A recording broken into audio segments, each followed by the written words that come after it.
श्री शेखर सिंह, श्रीमती निधि सिंह, श्री संदीप जी चैतन्य, श्रीमती कृति Singh ji, doctor Harish Singh ji, doctor Rashmi Singh ji. इस कथा के मुख्य यजमान का पद ग्रहण करें। आवाज पीछे नहीं। भगवान शिव की कृपा, उदारता, करुणा, जो बाबा देवादिदेव महादेव की कृपा से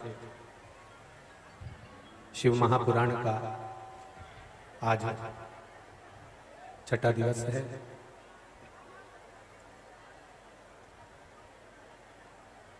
प्रभु की जब तक कृपा ना हो, करुणा ना हो, तब तक जीवन का कोई सुख हमें प्राप्त नहीं हो सकता।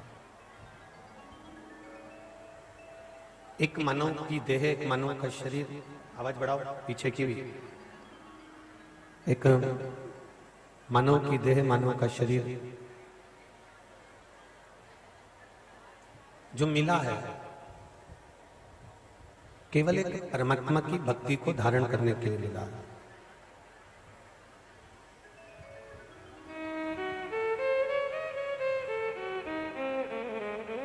और जब तक उस प्रभु की कृपा नहीं होती तब तक हम एक कर्म भी श्रेष्ठ नहीं कर पाता। तेरी कृपा बिना न हिले लेते हैं श्वास, तेरी कृपा से तनु तनु। बखान क्या करूं मैं राखों के का, चपटी भभूत में खजाना कुबेर का। हे गंगाधार मुक्ति द्वार ओमकार तू, भोले ओमकार तू। आयो शरण तिहारी शंभु तार तार तू। ये शिव की कृपा से, ये शंकर की उदारता से, ये शंकर की करुणा से ही प्राप्त होता है। अगर आप शिव महापुराण की कथा तक पहुंचे हो, भगवान शंकर की कथा श्रवण करने के लिए पहुंचे हो, तो कोई की सामर्थ्यता नहीं है कि कोई आपको यहां तक ले आए और कथा सुनवा दे। केवल आपके भीतर जो शिव की भक्ति है, शंकर का स्मरण है, मां गंगा की भक्ति है, इसलिए गंगा के घाट पर बैठकर शिव कथा सुन रहे हैं।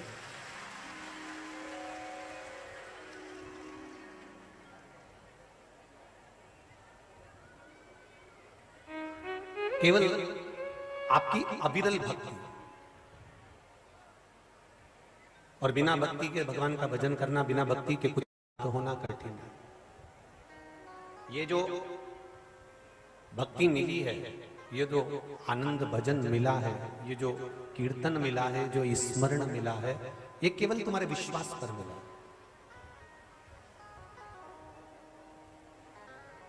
कार्तिक के महीने में बाबा विश्वनाथ की धरा काशी, और वो भी गंगा जी का तट और शिव महापुराण की कथा, ये समझ कर रखना कि जिंदगी के ना जाने कितने पाप कटे होंगे तब जाकर ये शिव पुराण की कथा होगी। हमारे पाप कर्म जब समाप्त होते हैं तब जाकर कोई अच्छी चीज, कुछ अच्छा हमारे जीवन में हमें प्राप्त होता, वरना बड़ा मुश्किल है कि आपको कुछ भगवत स्मरण मिल जाए। कई लोग कहते हैं गुरुजी शिव महापुराण की कथा आप कहते हैं,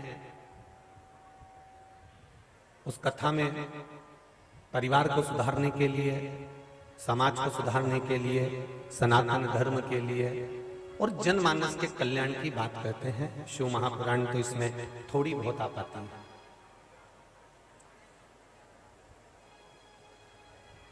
बहुत थोड़ी सी आई, शिव महापुराण को तो अपन छूते हुए, स्पर्श करते हुए और उसके चरणों को प्रणाम करते करते चलते हैं। कारण हम शंकर भगवान को जल चढ़ाना जानते हैं, हम शंकर भगवान को दूध चढ़ाना जानते हैं, हम शंकर भगवान को बेलपत्री चढ़ाना जानते हैं, हम शंकर भगवान की पूजन करना जानते हैं, पर हम ये नहीं जान पाते कि शिव में लीन होने के लिए, शंकर भगवान में समाहित होने के लिए शंकर भगवान की कौन सी अविरल भक्ति धारण करी जाए जिससे हम महादेव के हो जाएं और महादेव हमारा हो जाए। उस भक्ति को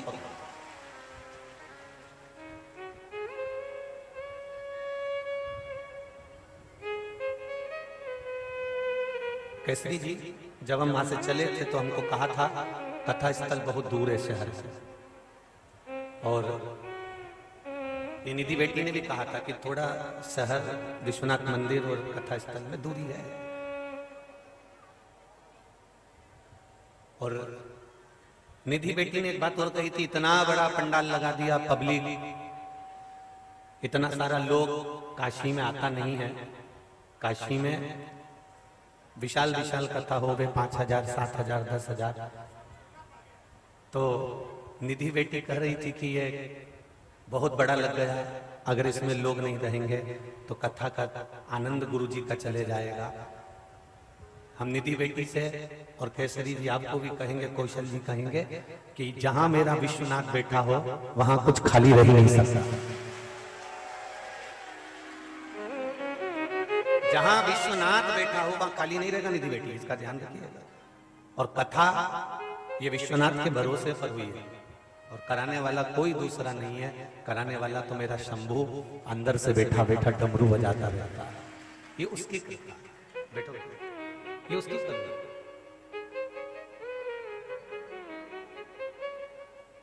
बाचने वाला प्रदीप मिश्रा नहीं है, सुनने वाले आप नहीं हो और करवाने वाले कौशल जी नहीं है। करवाने वाला भी विश्वनाथ और सुनाने वाला भी विश्वनाथ और सुनने वाला भी विश्वनाथ। हमने शिव महापुराण की कथा में 5वें दिन कहा था कि बबुआ ये काशी है, हल्के में मत लेना।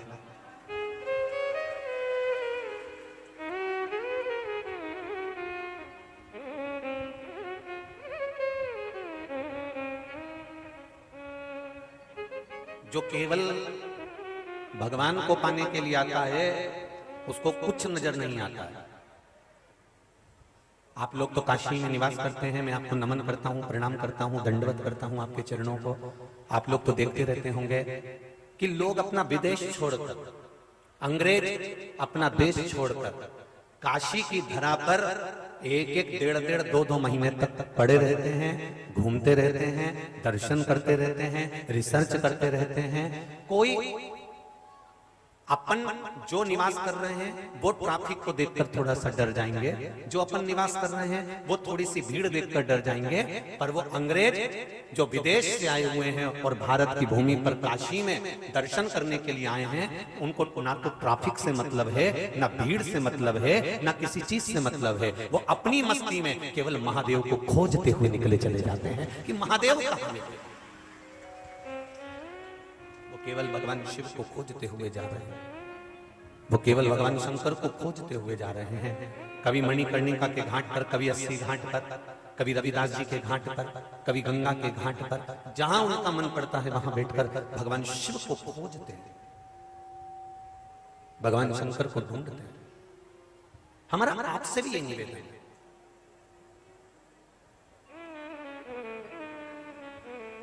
हमने संसार को बहुत ढूंढ लिया। वो कहते हैं ना कि देख लिया संसार हमने, देख लिया सब मतलब के यार हमने देख लिया।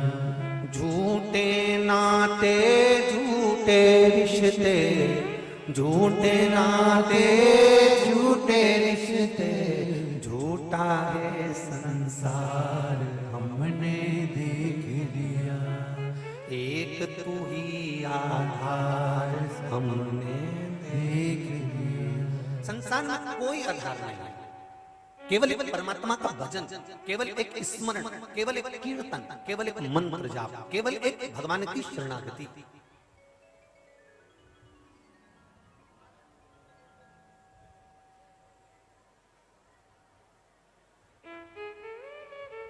मेरे भाई, मेरी काशी की जीजियों और जीजाओं, इतना जरूर कहूंगा आपसे, साबुन लगाने से शरीर साफ हो जाएगा, निश्चित है मेल नहीं जम पाएगा। उसी तरह रोज रोज शिव महापुराण की कथा सुनने से ये आत्मा में भी मेल नहीं जम पाएगा। न काम, न लोभ, न वासना, न आसक्ति, न तृष्णा।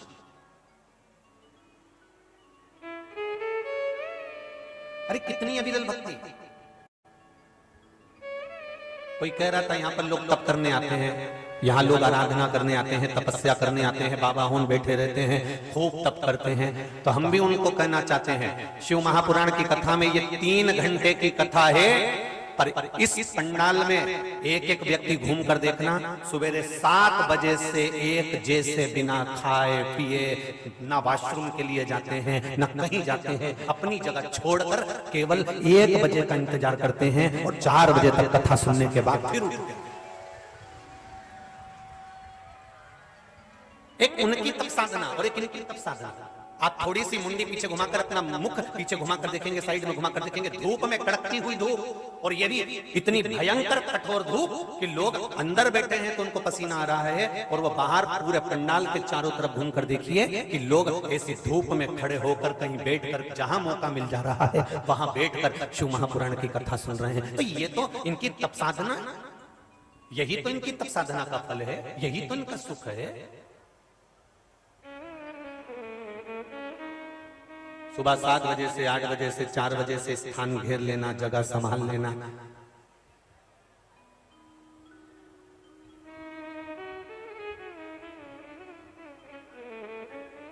लाखों की संख्या में आपका आना, ये अविरल भक्ति है। और यही भक्ति मेरा देवाधिदेव महादेव देता है। अरे भाई,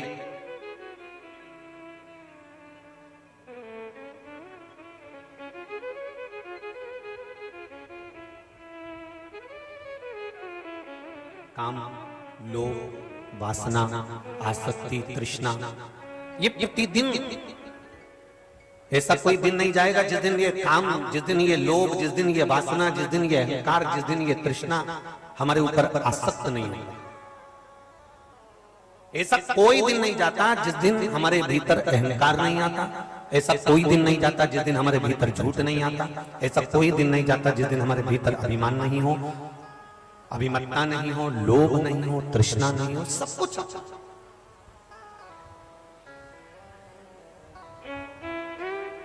पर जरा सा हाथ में अगर कचरा लगा, जरा सा हाथ में, शरीर में थोड़ा सा कुछ लगा, कलर लगा, कचरा लगा, सामान लगा, मिट्टी लगी, तुमने साबुन से धो लिया। एक से बढ़कर एक साबुन आते हैं और उसमें सुगंध भी बहुत होती है और उसका रेपर भी अच्छे से अच्छा होता है। बस साबुन के रेपर से, साबुन के ऊपर जो कागज लगा रहता है उससे मेल साफ नहीं होगा। साबुन के ऊपर जो कपड़ा लगा रहता है, कागज लगा होता है, उससे, पन्नी से मेल साफ नहीं होता। साबुन अकेला रगड़ लिया बिना पानी के तो भी मेल साफ नहीं होगा। साबुन का काम है कि पानी के साथ मिलकर वो मेल को साफ कर देता है। उसी तरह शिव महापुराण का काम है कि भक्ति के साथ में रगड़कर वो भीतर के मेल को साफ कर देता है।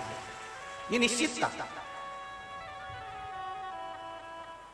जो लोग रात में सफर करते हैं वो पूरी रात ड्राइवर से बात करते हैं,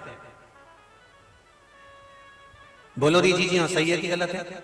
और जितने भाई लोग बैठे हैं यहाँ पर वो बताओ, अगर तुमने कोई गाड़ी पर्सनल करी है, कोई 4 व्हीलर गाड़ी को लेकर जा रहे हो, अपनी गाड़ी कर लेकर जा रहे हो, अपनी गाड़ी को लेकर जा रहे हो, जो रात भर सफर करते हैं वो रात भर ड्राइवर से बात करते हैं। क्यों करते हो? तुम्हें शौक चला है क्या बात करने का? क्या तुमको नींद नहीं आ रही है? आ रही है, पर ड्राइवर से बात इसलिए कर रहे हो कि इसकी झपकी नहीं लग जाए, इसको नींद ना आ जाए। अगर ये सो गया तो हमें मंजिल तक, अरे बोलो तो जम के, नहीं पहुंचा सकता। इसलिए तुम ड्राइवर से रात भर बात करते हुए चलते हो। दुनिया के लोग रात में सफर करते हैं तो ड्राइवर से बात करते करते चलते हैं, जिससे हम मंजिल तक पहुंच जाएं। उसी तरह शिव महापुराण की कथा कहती है, जैसे रात को आप मंजिल पर पहुंचना है तो रात भर ड्राइवर से बात करते हो, तब जाकर उसको नींद नहीं आती और वो मंजिल तक पहुंच जाते हैं। उसी तरह शिव पुराण की कथा कहती है। शिव महापुराण की कथा केवल कथा नहीं है, इस कथा में हम और आप इसलिए बैठते हैं कि हम भी उस परमात्मा की मंजिल तक पहुंच जाएं। इसलिए चर्चा करते करते, स्मरण करते करते वहां तक पहुंचा जा सकता।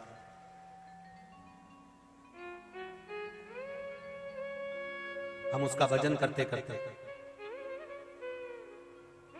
एक ड्राइवर तुम्हारे घर में है जो तुम्हें मंजिल तक पहुंचाएगा, मंजिल तक छोड़ेगा, और एक ड्राइवर मेरा देव अधिदेव महादेव है जो तुम्हें भव सागर से पार कर देगा। भव सागर से वो भी मंजिल तक पहुंचा देगा।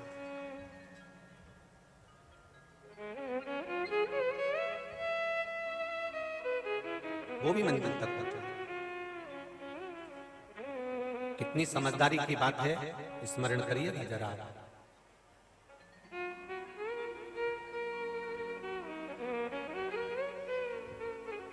ऐसे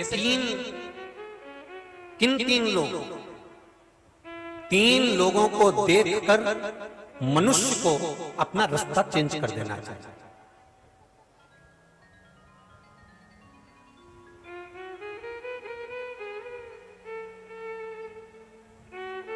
जब ये तीन सामने से आते दिख रहे हो तो अपना रास्ता बदल लो, चुपचाप से निकल लो। कौन तीन लोगों को देखकर अपना रास्ता बदल लेना चाहिए। काशी वालों जरा ध्यान लगाकर सुनिएगा। आस्था चैनल वाले, जितने आस्था चैनल पर कथा सुन रहे हैं और जितने फेसबुक यूट्यूब पर कथा सुन रहे हैं और जितने इस विशाल मां गंगा के घाट पर कथा सुन रहे हैं, ध्यान लगाकर सुनना।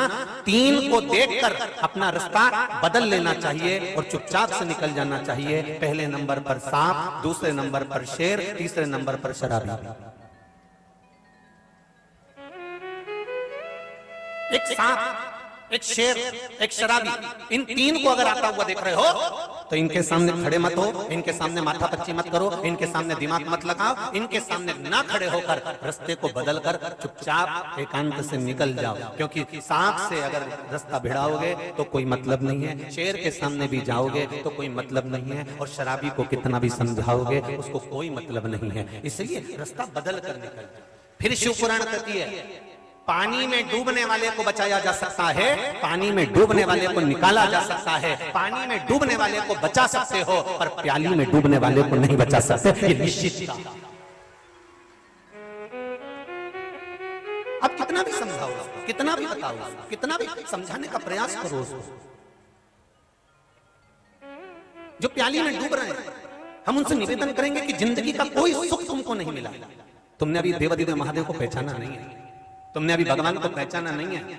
दिन भर का रिक्शा चला लेना, दिन भर की मेहनत कर लेना, दिन भर का काम कर लेना और थोड़ा सा पैसा इकट्ठा कर कर परिवार में थोड़ा सा पैसा देकर बाकी का पैसा सब ले जाकर गलत जगह पर लगा देना, इसमें श्रेष्ठता नहीं बनती है महाराज, इसमें श्रेष्ठता नहीं।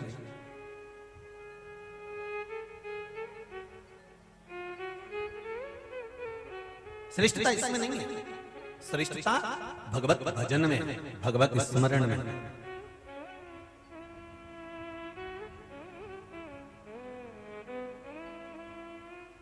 विश्वनाथ की धरा पर रह रहे हो,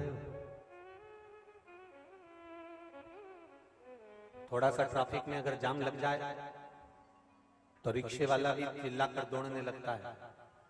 मेरा निवेदन है, चिल्लाने की जगह पर अगर तुमको भगवान ने वाणी दी है और थोड़ा सा ट्रैफिक है, बाजू में से कोई अगर गाड़ी निकाल रहा है तो हम भी तो ब्रजभूमि जैसे राधे राधे या हर हर महादेव या विश्वनाथ कह सकते हैं। दिन भर में मुख में से विश्वनाथ निकलेगा, हर हर महादेव निकलेगा, तो हो सकता है कि हमारी जिंदगी सवर जाए, हमारा जीवन का आनंद हम पाए।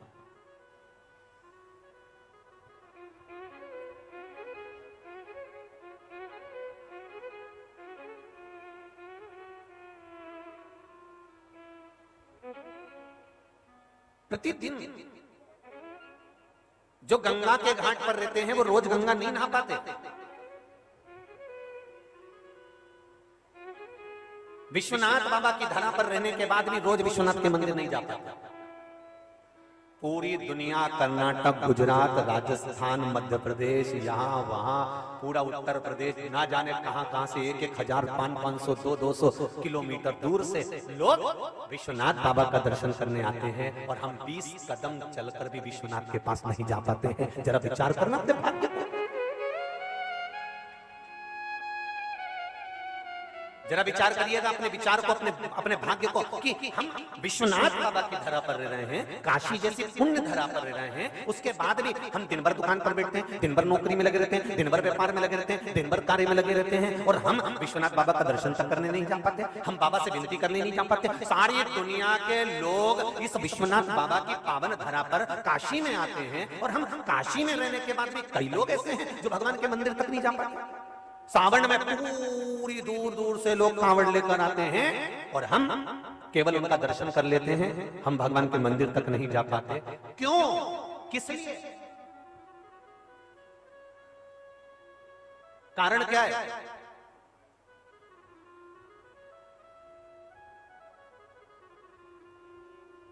कारण क्या? हम सब दूर जा रहे हैं पर विश्वनाथ बाबा की धरा तक, विश्वनाथ बाबा के चरणों तक नहीं पहुंच पा रहे। क्यों? क्योंकि हो सकता है कि हम भले बाबा की नगरी में रह रहे हैं, परंतु हो सकता है हमारे कुछ पाप कर्म बढ़ गए हों। तो बाबा ने कहा, मैं तेरा मुख नहीं देखूं, तू मेरे सामने मत आ। सारी दुनिया के लोग आए और अपन ना पहुंच पाए, तो अपने में दोष देखो, अपने भीतर दोष देखो कि हम भगवान की भजन क्यों नहीं कर पा रहे, हम भगवान का स्मरण क्यों नहीं कर पा रहे, हम भगवान का दर्शन क्यों नहीं कर पा रहे, हम विश्वनाथ बाबा की चौखट तक, उसके चरणों तक क्यों नहीं पहुंच पा रहे।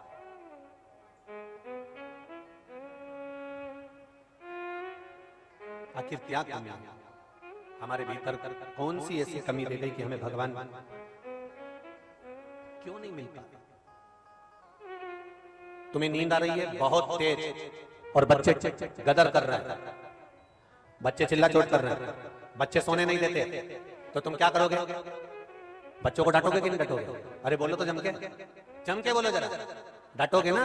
तुम्हें नींद तेज आ रही है, बहुत तेज नींद आ रही है और बच्चे गदर कर रहे हैं, तो तुम बच्चों को डांट दोगे, और बच्चों को डांट दिया और बच्चे चुप ही हो जाएंगे, और तुमको बहुत तेज नींद आ रही है, बहुत तेज नींद आ रही है, और मक्खी तुम्हें परेशान कर रही है। अब क्या करोगे?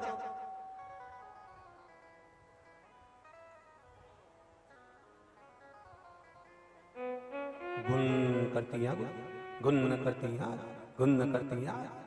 जरा विचार करिए, बच्चे गदर करेंगे, तुम्हें नींद आ रही है, बच्चे गदर करेंगे तो तुम बच्चों को डांट सकते हो, पर मक्खी, तुम्हें नींद आ रही है, बहुत तेज आ रही है, और मक्खी तुम्हारे मुख पर बार बार आकर बैठ रही है, मक्खी बार बार तुम्हारे पास में आ रही है, तो तुम क्या मक्खी को डांटोगे? क्या करोगे? जम के बोलो जरा। मक्खी बार बार आ रही है तो तुम मक्खी को नहीं डांटोगे। जो चद्दर पड़ी हुई है, जो रजाई पड़ी हुई है, जो कम्बल पड़ा हुआ है, अपने मुख पर डालोगे और सो जाओगे। उसी तरह जब हम सत्संग करने बैठते हैं, भजन करने बैठते हैं, कई लोग कहते हैं हमारा मन थोड़ी देर लगता है फिर नहीं लगता, अर्थात बच्चों को तो तुमने डांट लिया पर मक्खी को नहीं डांट पा रहे हो। इसलिए निवेदन है, जब तुम्हारा मन ना लगे, जब तुम्हारा चित्त ना लगे, भगवान की भक्ति की ओर मन ना लगे, उस समय पर शिव महापुराण का कम्बल ओढ़ना और थोड़ी देर आराम कर देखना, आपको आनंद की अनुभूति हो जाएगी। जब भटको मार्ग से, कहीं इधर उधर विचलित हो रहे हो, कहीं मार्ग से भटक रहे हो, उस समय पर शिव तत्व को जानने के लिए शिव महापुराण की कथा को श्रवण करना ही पड़ेगा, भगवान शंकर की कथा को सुनना ही पड़ेगा, ये निश्चित था।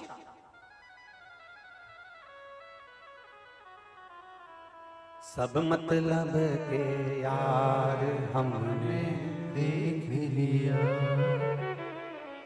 झूठे नाते झूठे रिश्ते, झूठे नाते झूठे रिश्ते, अरे झूठा है संसार हमने देख लिया, सब मतलब के यार हमने देख लिया, संसार हमने देख लिया। इस संसार सागर में किसको देखोगे, कैसे देखोगे?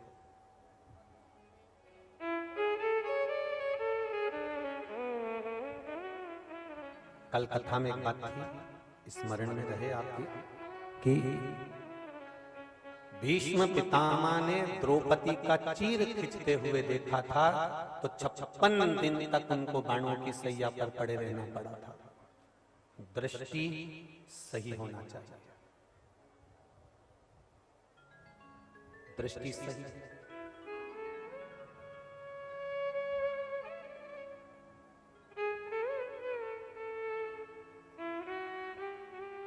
हमारी दृष्टि जहां गड़बड़ हो जाती है वहां फिर भगवान के मिलन का कोई सुख नहीं होता। काम, लोभ, वासना, आसक्ति, तृष्णा, ये सब इन नेत्रों से जाता है। अजामिल की कथा कहती है पूरा जीवन उसने भगवान के भजन में निकाल दिया। अजामिल श्रीमद् भागवत में लिखा है अजामिल ने पूरा जीवन भगवान के भजन में निकाल दिया। एक गड़बड़ी हो गई कि एक वैश्या के घर के सामने से निकल गया और वैश्या की सुंदरता पर लोभित हो गया। अब जरा विचार करिए, जिसने पूरी जिंदगी भजन किया, जिसने पूरा जीवन स्मरण किया, जिसने पूरा जीवन भगवत भजन में लगा दिया, जिसने पूरी जिंदगी बचपन भजन में गया, उसका पूरा बचपन भगवान की भक्ति में चले गया, केवल जवानी की दहलीज पर चरण रखा था, युवान अवस्था में पांव रखा था और सत्संग में डूबा हुआ था, भजन में डूबा हुआ था, तप साधना में डूबा हुआ था। दृष्टि वैश्या के दरवाजे से निकल कर जाता था, रोज निकल कर जाता था, अलग रास्ते से जाता था। आज रास्ता चेंज कर दिया और रास्ता बदला और वहां रास्ता बदलने के बाद एक वैश्या के द्वार पर, वैश्या के दरवाजे के सामने देखा क्यों भीड़ हो रही है, क्या कारण है, इतनी भीड़ का कारण क्या है, किस लिए इतनी भीड़ हो रही है। वो देखने के लिए रुका और रुका तो उसने देखा कि यहाँ तो एक बड़ी सुंदर नारी रहती है, बड़ी सुंदर, इतनी सुंदर। और उसको अब मन में आने लगा, वो रोज तपस्या करने बैठता, रोज भजन करने बैठता, रोज उस नारी को देखकर जाता, तो उसके मन में उस नारी के प्रति प्रेम बढ़ गया, आसक्ति बढ़ गई, काम बढ़ गया। केवल श्रीमद् भागवत कथा के अजामिल ही एक ऐसे नहीं थे जिनके भीतर देखकर रुचि बढ़ी। श्रीमद् भागवत में एक पात्र और है, श्री ध्रुव जी महाराज।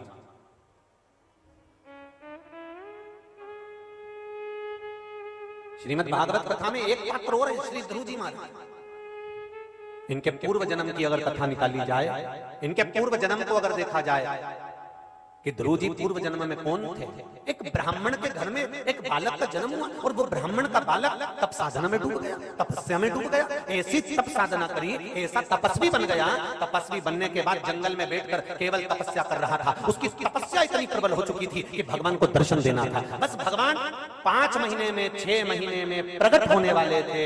इतने में तो क्या हुआ कि जिस वन में वो बैठकर तपस्या कर रहा था, उसी वन में नगर का राजा, राजा का पुत्र युवराज उस नगर में, उस जंगल में आया और जंगल में अपनी कुटिया बनाकर, एक झोपड़ा बनाकर उस जंगल में मृगा करने के लिए वहां रहने लगा। वहां उसके साथ में राजसी ठाठ था, पूरा आनंद था। और इतने में इसके नेत्र खुल गए। नेत्र खुलकर तपस्वी ने देखा कि कोई यहाँ रह रहा है, पता करा तो युवराज है। उसके पास में सारा ठाठ था, सारा वैभव था। उस ब्राह्मण के बालक के मन में आया, बताओ कितना वैभव, कितना ठाठ है, कितना आनंद है, मैं तपस्या में लगा हूं, ये राजा का बेटा युवराज है। और उसके मन में आ गया तपस्या करते करते कि एक बार मैं भी युवराज बनकर ये सारा सुख भोगना चाहता हूं, एक बार मैं भी युवराज बनकर ये सारा सुख भोगना चाहता हूं। बस उसके मन में तपस्या करते करते, साधना करते करते, आराधना करते करते ये भाव प्रकट हो गया कि मुझे एक बार ऐसा युवराज पद मिलना चाहिए। और बस तपस्या भंग हो गई और उसका अगला जन्म ध्रुव के रूप में हो गया। बाल्यावस्था में ही भगवान ने उसको दर्शन दे दिया, बाल्यावस्था में ही भगवान ने उसको दर्शन दिया। क्यों? क्योंकि उसकी तपस्या का मूल प्रारंभ समाप्ति पर था।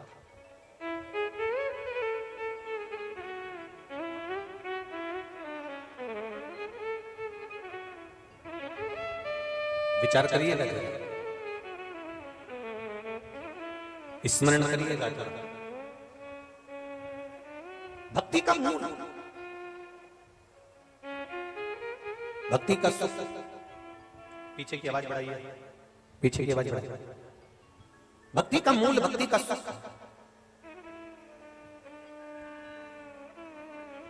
पीछे की आवाज बढ़ाइए। भक्ति का जो मूल है, भक्ति का जो सुख है, वो आनंद है। महाराज शिव तत्व कह रहा है, भगवान शंकर की कथा कह रही है। तपस्या करते करते, तप करते करते अजामिल का ध्यान वैश्या में चले गया, अजामिल का स्मरण वैश्या में पहुंच गया। तपस्वी तप करते करते उसका ध्यान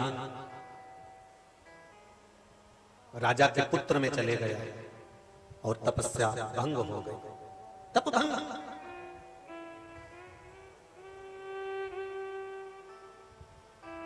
जरा विचार करिए, जरा सी भीड़ वैश्या के द्वार पर देखी और वैश्या के द्वार पर चले गया, और वैश्या के द्वार पर जाकर उसकी चित्त, उसकी बुद्धि बदल गई। अभी तप साधना में लगा था, अब वैश्या में लग गया। आपसे भी निवेदन है, कहीं दूसरी जगह भीड़ हो रही हो तो भले मत जाना, पर कहीं शिव महापुराण की अगर भीड़ पड़ रही हो तो 5 मिनट जरूर जाकर दर्शन कर लेना। अजामिल एक वेश्या के दरवाजे की भीड़ को देखकर रुक गया था, तो वेश्या में फंस गया था। आप शंकर भगवान की कथा की भीड़ देखकर उसकी चौखट पर 2 मिनट शिव महापुराण के पंडाल में पहुंच गए और रुक गए। जब अजामिल वेश्या में फंस सकता है तो ये मेरा विश्वास कहता है कि आप शिव में फंस सकते हो, ये निश्चित है। शंकर भगवान के चरणों में निश्चित है आपका चित्त, आपका मन, आपकी दृढ़ता, आपका विश्वास पहुंच सकता है।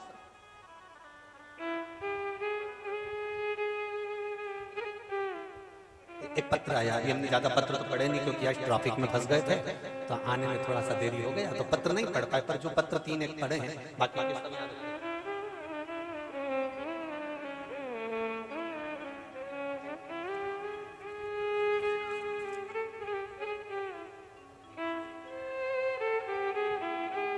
शंभो शरणे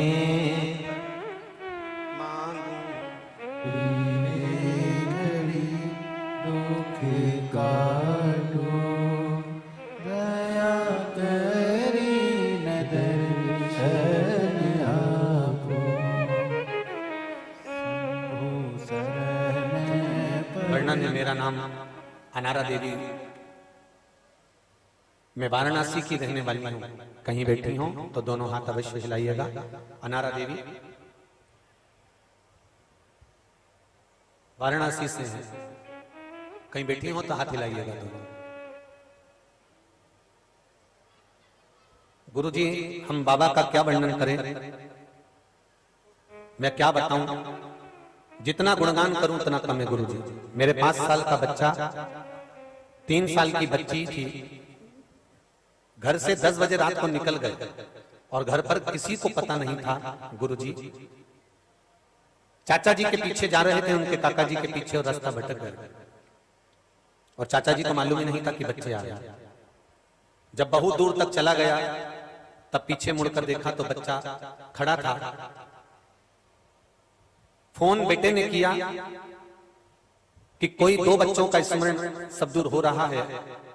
तब बाबा की कृपा से, शिव बाबा की करुणा से इतना रुदन पड़ा, इतना रोना पड़ा, केवल भगवान शिव याद आए और श्री शिवाय नमस्तुभ्यम का मंत्र याद आया, और मेरे दोनों बच्चे वापिस मेरे घर में कोई व्यक्ति छोड़कर चले गया। ये शिव है। कहां पूरे ढूंढने में लगे। एक पत्र और देखिए,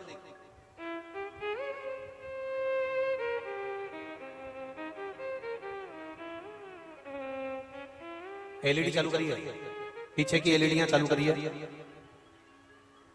पीछे जितनी भी एलईडी लगी हैं कुछ बंद हैं, चालू करिए।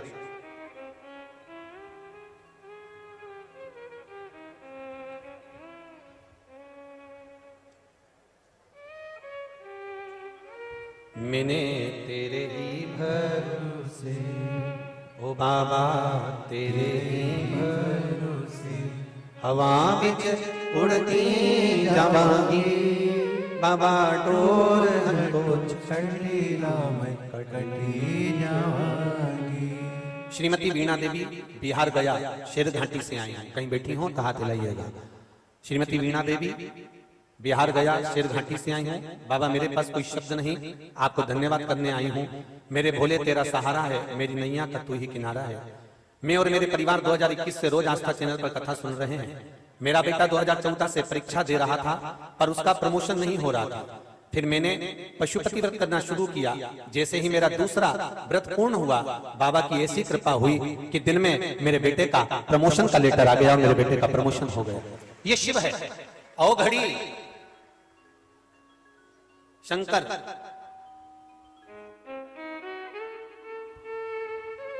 शिव है। ओ घड़ी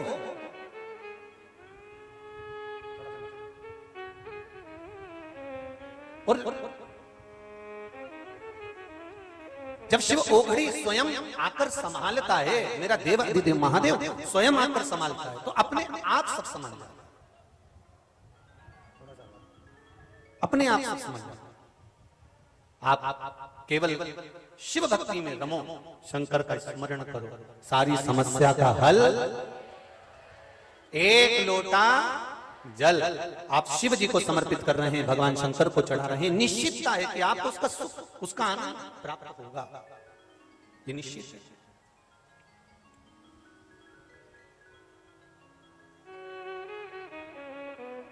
महाराज शिव कथा कर रही है। अजामिल ने वैश्या के स्वरूप को देखकर उससे विवाह करने की मन में ठान ली थी। उसी तरह जिस दिन हमारा देवाधिदेव महादेव में ये चित्त चले जाए, ये मन चले जाए, ये बुद्धि चले जाए, प्रयास करना कि हम देवाधिदेव महादेव के हो जाएं और महादेव हमारा हो जाए, फिर कोई बीच में पर्दा नहीं कुछ। समझाना बड़ा मुश्किल है,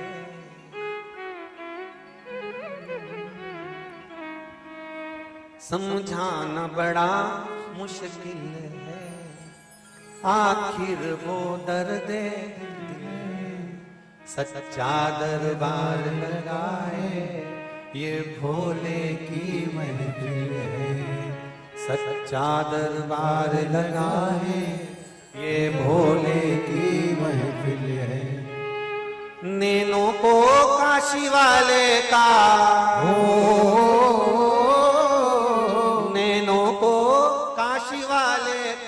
दीदार चाहिए, वो काशी रहने वाला भोलानाथ चाहिए, वो काशी रहने वाला भोलानाथ चाहिए, वो काशी रहने वाला भोलानाथ चाहिए, वो काशी रहने वाला। अपने स्थान पर बैठकर कार्तिक के महीने में मां गंगा के घाट पर विराजमान होकर शिव महापुराण की साक्षी में भगवान शंकर के मूल मंत्र का स्मरण करते हुए बाबा विश्वनाथ से प्रार्थना करो कि हमारे जीवन में जो भी कष्ट है, तकलीफ, उसको मिटाकर आपके चरणों की भक्ति प्रदान करो। बाबा से निवेदन प्रार्थना करिएगा, सब प्रेम से बोलिएगा, भाव से, स्नेह से बाबा से विनय करिएगा।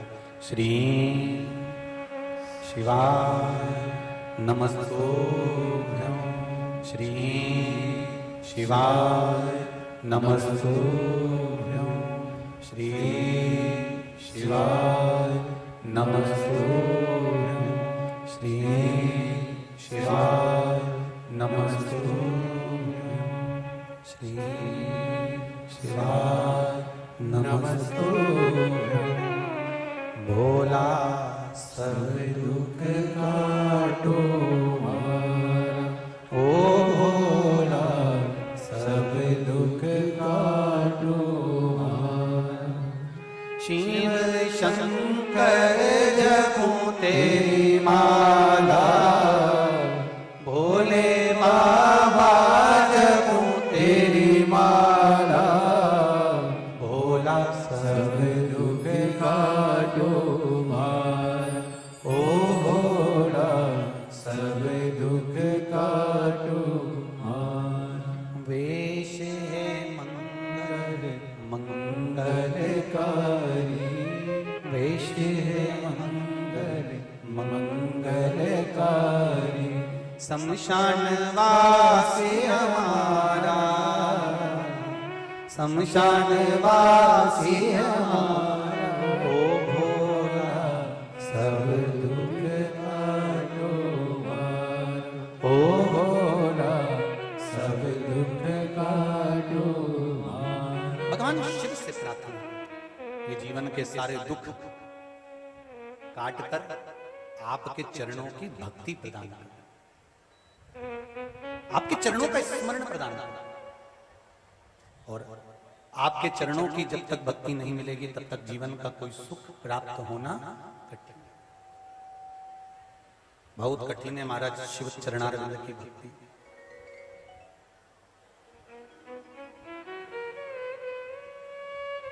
देखिए विदल और उत्पल, ये दो असुर ऐसे हैं कि जिन्होंने माता पार्वती जी की सुंदरता देखकर उनकी ओर आसक्त हो, ये उनकी ओर आसक्त हो।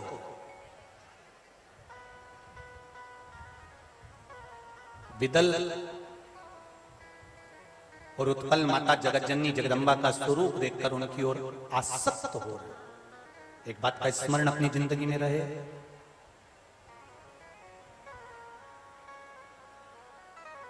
अभी नवरात्रे गए हैं, नवरात्रे में आपने माँ देवी का स्वरूप देखा होगा, माँ दुर्गा का स्वरूप देखा होगा, माँ भवानी का स्वरूप देखा होगा।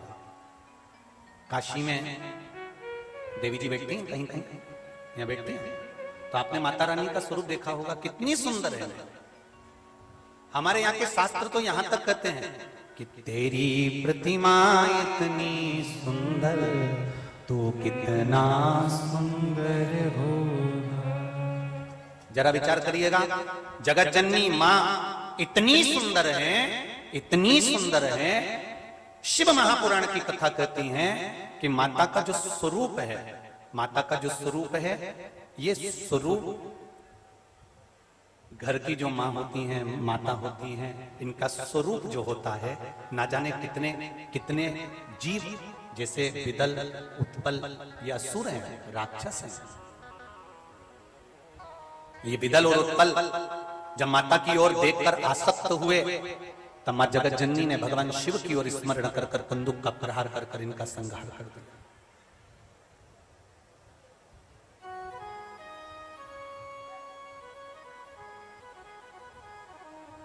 एक बगीचे में लगा हुआ फूल, एक बगीचे में लगा हुआ, गार्डन में लगा हुआ पुष्प, देखो सुगंध लो, नैनों को सुख पहुंचा, पर उस पुष्प को तोड़कर कुचलना नहीं है, फेंकना नहीं। पुष्प की सुंदरता है कि वो भगवान की शरणागति में जाए, भगवान के चरणों में जाए। पुष्प की सुंदरता है कि वो भगवान की शरणागति में पहुंच जाए। उसी तरह भगवान अगर सुंदरता देता है तो इसलिए नहीं देता कि हमारे भीतर अभिमान प्रकट हो या अहंकार प्रकट हो। भगवान सुंदरता देता है तो इसलिए देता है कि आप लोगों को प्रेरणा दे सको कि हम भले सुंदर हैं, पर हम शिव की आराधना में, राम की आराधना में, कृष्ण की आराधना में डूबे हुए हैं। क्योंकि इस काया से हमें कोई मतलब नहीं, हमें शिव से, हमें शंकर से मतलब, हमें राम और कृष्ण से मतलब।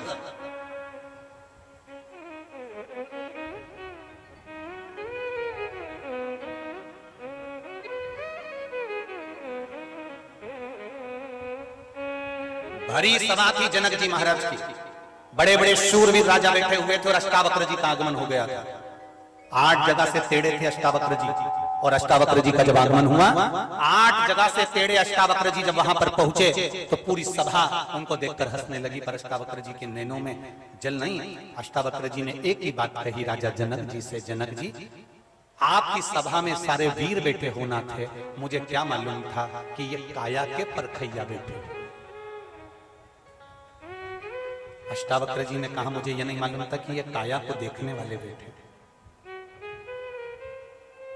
फिर वही बात आ गई है जिस बात को हमने पहले भी कथा में कहा कि लोग पूछते हैं शंकर भगवान को रिझाने के लिए कौन से कलर के कपड़े पहनना चाहिए जिससे भगवान शंकर प्रसन्न हो जाए, भगवान को पाने के लिए कौन सा कपड़ा चेंज करना चाहिए, कौन सा कपड़ा बदल लेना चाहिए, कौन सा कपड़ा पहन लेना चाहिए जिससे भगवान प्रसन्न हो जाए। शिव महापुराण की कथा बार बार कहती है शिव को पाने के लिए कपड़े बदलने की जरूरत नहीं पड़ती, भगवान शंकर को पाने के लिए कलेजा बदल लो, बस भगवान तुम्हारे सामने आकर खड़ा हो जाए। हम कपड़े ना बदलें, हम कलेजा बदलें, हम चित्त बदलें, अपनी वृत्ति बदलें। बड़े बड़े स्थान पर बैठ जाएंगे, बड़े बड़े पद पर बैठ जाएंगे और उसके बाद भी हम 24 घंटे किसी ना किसी की निंदा में लगे रहेंगे, तो उसमें आपको परमात्मा की कभी प्राप्ति नहीं हो सकती। हाँ, उससे ये जरूर प्राप्त होगा कि हम किस कुल में जन्मे हैं। हम क्या लोगों की केवल अष्टावक्र जी ने जनक जी की सभा में जाकर कह दिया था कि यहाँ जितने बैठे हुए हैं एक वीर नजर नहीं आता मुझको, यहाँ केवल इस शरीर को, इस चमड़े को देखने वाले बैठे हुए हैं जो मुझे देखकर हंस दिए हैं। अगर वीर बैठे होते तो वीरता की बात करते, ज्ञानी बैठे होते तो ज्ञानी की बात करते, पर ये तो चमड़े को देखने वाले बैठे हुए हैं, इसलिए इनके सामने मेरा आना जरूरी नहीं। जनक जी को कहा जनक जी आशीर्वाद देता हूं, और अष्टावक्र जी निकल कर चले गए। आप क्या देख रहे हो? एक संत को संसार में क्या देखना चाहिए, एक साधु को संसार में क्या देखना चाहिए, एक तपस्वी को संसार में क्या देखना चाहिए, एक अच्छे स्थान पर बैठने वाले को संसार में क्या देखना चाहिए, और एक घर में रहने वाले को संसार में क्या देखना चाहिए। कभी अच्छे से रामचरितमानस का स्मरण करिए, कभी अच्छे से श्रीमद् भागवत का, कूर्म पुराण का, नारद पुराण का, विष्णु पुराण का स्मरण करिएगा कि एक संत, साधु, सन्यासी, तपस्वी, साधक, उपासक क्या देखे। एक बड़ा सुंदर चरित्र आता है, एक संत रहते थे, उन संत के सामने थोड़े दिन बाद संत के सामने एक वैश्या ने अपना मकान बना लिया। वैश्या ने अपना घर बना लिया, संत ने जाकर उससे कहा तुम यहाँ घर नहीं बना सकती। वैश्या ने कहा क्यों, यहाँ किसी की जागीर है जो नहीं बना सकती, मेरा मन, मैं यहीं रहूंगी, तुम्हें जाना है जहां चले जाओ। संत अपना जगह छोड़कर नहीं गया, वैश्या ने अपना मकान बना लिया। संत बस माला लेकर तप में डूबा रहता, भजन करता रहता, स्मरण में डूबा रहता। कितने लोग उस वेश्या के यहाँ आते, संत ने विचार करा जरा मैं भी तो अंदाजा लगाऊं कि कितने लोग आते हैं। उसने फूल रख लिया, फूल की एक पंखुड़ी को तोड़ तोड़ के रखता जाता, एक आया, दो आया, तीन आया, चार आया, पांच आया, 6 आया, और संत ने फूल का ढेर लगा लिया, फूल का ढेर। आज वेश्या निकल कर जा रही थी, उस वेश्या ने पूछ लिया गुरुदेव जब मैं पहली बार यहाँ आई थी एक फूल नहीं था यहाँ पर, इतने फूलों का ढेर कैसे लग गया कि आप दब गए। संत कहते हैं वैश्या तेरे यहाँ पर कितने लोग आए, उतने लोगों की पंखड़ी का मैंने ढेर लगाया है, जरा विचार कर। वैश्या ने संत से कहा गुरुदेव आपने मेरे यहाँ आने वालों की गिनती लगाई, अगर वही गिनती आप नारायण को पाने के लिए लगा लेते तो परमात्मा मिल जाता। संत, साधु, सन्यासी, तपस्वी, साधक, उपासक, ऊंचे ऊंचे पद पर बैठने वालों को कौन क्या कर रहा है उससे मतलब नहीं होना चाहिए। हमें राम कैसे मिले, हमें कृष्ण कैसे मिले, हमें शिव कैसे मिले, हमें भगवान की भक्ति कैसे प्राप्त हो, वो देखना चाहिए। रामचरितमानस कहती है घर में रहने वाले को क्या देखना चाहिए। घर में रहने वाले को अगर उसकी अर्धांगिनी उसके साथ में निवास कर रही है तो पर नारी अगर उसको दिखती है तो उसको माता के तुल्य देखना चाहिए। छोटी कन्या दिखे तो बेटी के तुल्य देखना चाहिए, बुजुर्ग माता दिखे तो दादी और नानी के तुल्य देखना चाहिए, भाई दिखे, कोई पुरुष दिखे तो उसको भाई के तुल्य देखना चाहिए, कोई छोटा बेटा दिखे पुत्र के समान देखना चाहिए। एक गृहस्थाश्रम में रहने वाला व्यक्ति अपनी बुद्धि को, अपने चित्त को संवारने की चेष्टा करे।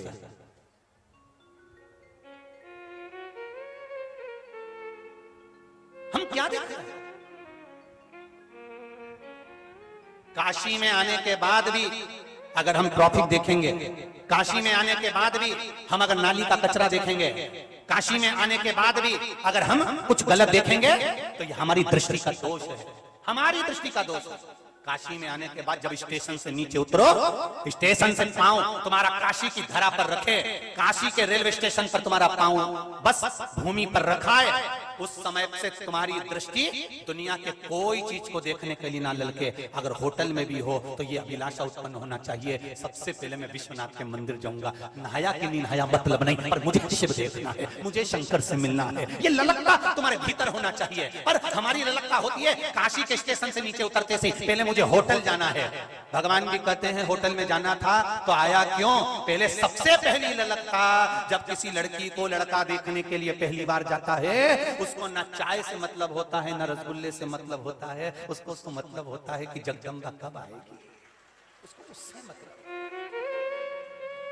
वो आएगी ना, उससे चाय पीना है, ना उसको नाश्ता करना है, ना उसको भोजन करना है, पहली जिसको मैं देखने के लिए आया हूं वो मुझे दिख जाए। लड़की के लिए आशा रहती है जिस लड़का मुझे देखने के लिए आया है वो मुझे दिख जाए, मैं उसको देख लूं वो मुझे देख ले। उसी तरह हमें होटल की नहीं, धर्मशाला की नहीं, हमें व्यवस्था की नहीं, हमें मूलता होना चाहिए स्टेशन से नीचे उतरते से ही मेरा शंभू कहाँ है, बहुत दिनों से नहीं देखा, एक बार मेरा विश्वनाथ मिल जाए, मैं जाऊं उस शंकर के पास, मेरे वो घड़ी के पास में, और दिल से बैठ कर कह दूं कैसा है महादेव, बहुत दिन हो गए मुझे बुलाने में, बहुत देरी कर दी, मैं बहुत रोया, तुझे हर पल बुलाता रहा मेरे महादेव, और तूने मुझे इतने दिनों में बुलाया, इतने दिनों।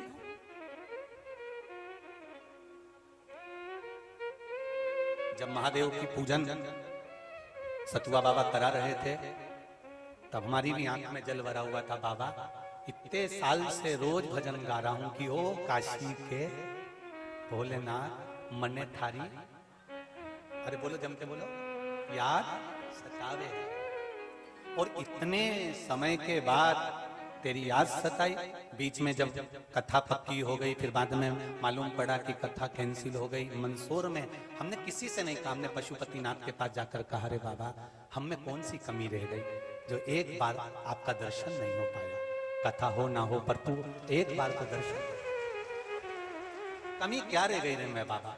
और बाबा विश्वनाथ विश्वनाथ है, उसने वहां से इशारा करा, बाबा ने यहाँ कथा करवाई, आज 6वां दिन हो जाएगा, कल 7वां हो जाएगा।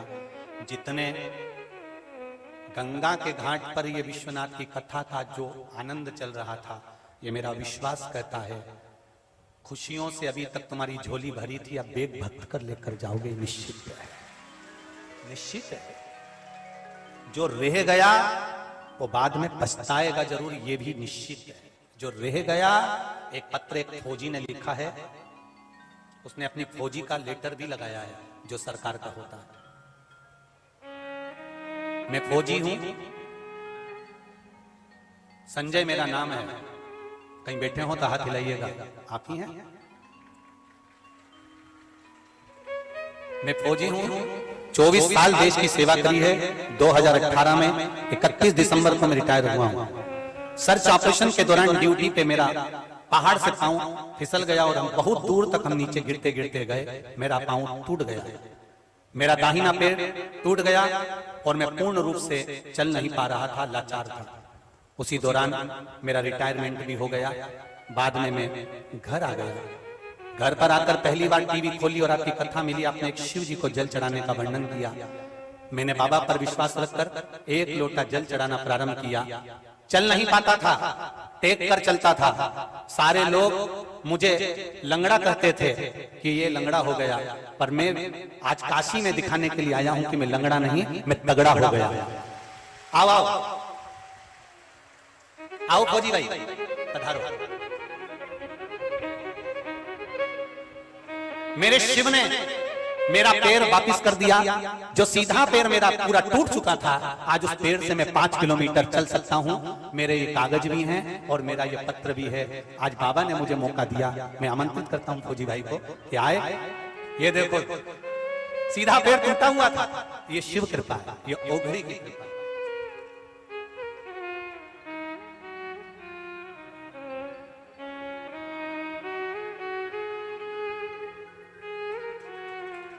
शंभो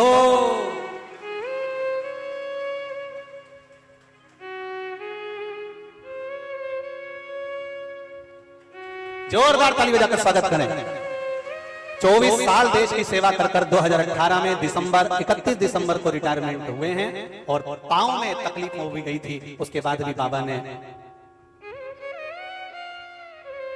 पूरा पांव देखिए, पूरा पांव टूटा हुआ है, नीचे से पूरा हरा पड़ा हुआ है और हड्डियां भी।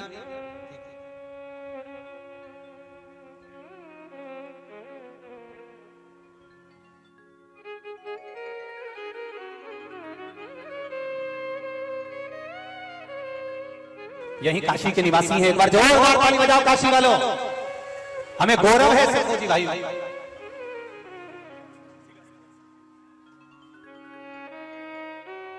उनको बार बार नमस्ते, जोरदार ताली बजाकर स्वागत करें। बहुत बहुत स्वागत। शंभो शरण मांगो घड़ी घड़ी दुख काटो, दया करी न दर्शन आपो, शंभो शरण पड़ी मांगो। फौजी भाई का कहना है पहली बार कथा मेरी धर्मपत्नी ने सुनवाई थी और इन्हीं ने मुझे कथा सुनने की प्रेरणा दी थी और आज मेरा पाँव इन्हीं के बल पर बाबा की भक्ति से सिद्ध हुआ है। श्री शिवाय नमस्ते। मांगू घड़ी घड़ी दुख काटो, दया करी ने दर्शन आपो, शंभो शरण पड़े मांगू घड़ी घड़ी दुख काटो, दया करी न दर्शन आपो। शिव तत्व है ये। भगवान शंकर को पाना। एक बेटी बैठी हुई है यहाँ पे जिसका फेफड़ा एक साइड का पूरा फेफड़ा खराब हो गया है और पूरा फेफड़ा खराब होने के बाद में डॉक्टर ने कह दिया था कि यह अच्छी जिंदगी नहीं जी सकती। शिवजी पर एक लोटा जल आप ही हैं? आप ही ने भेजा? जो दोनों हाथ हिला दीजिए एक बार। श्री शिवाय नमस्ते। एक साइड का फेफड़ा पूरा खराब है, डॉक्टर ने कह दिया था ये कुछ नहीं कर सकती, 2 कदम नहीं चल सकती, पर बाबा की कृपा से एक लोटा जल और बेलपत्र का फर्क इतना है कि मेरी बेटी आज पूरी तरह से ठीक है और बाबा की कृपा से उसको पशुपतिनाथ व्रत की कृपा से उसका मुंबई में पवई में एक अच्छी कंपनी में जॉब भी लग गया है। मैं बाबा को धोख लगाने के लिए। श्री शिवाय नमस्ते। बैठिए। हर हर शिव तत्व है, उदारता मेरे शिव।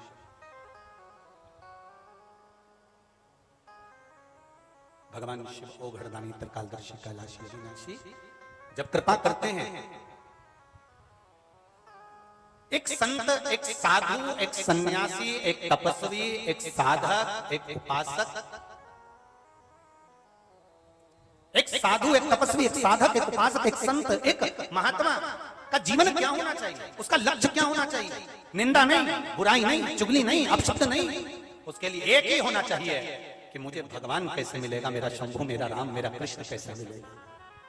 और एक गृहस्थी का जीवन में उसका लक्ष्य होना चाहिए किसी में गलत ना देखते हुए, अगर घर में परिवार में या पास पड़ोस में भी कोई छोटी बेटियां हैं तो वो हमारी बेटियां हों, और कोई नारी भले सुंदर नजर आए पर उसमें माता का स्वरूप, मेरी जगत जननी अम्बे का स्वरूप नजर आए। वो मातृत्व केवल मातृत्व।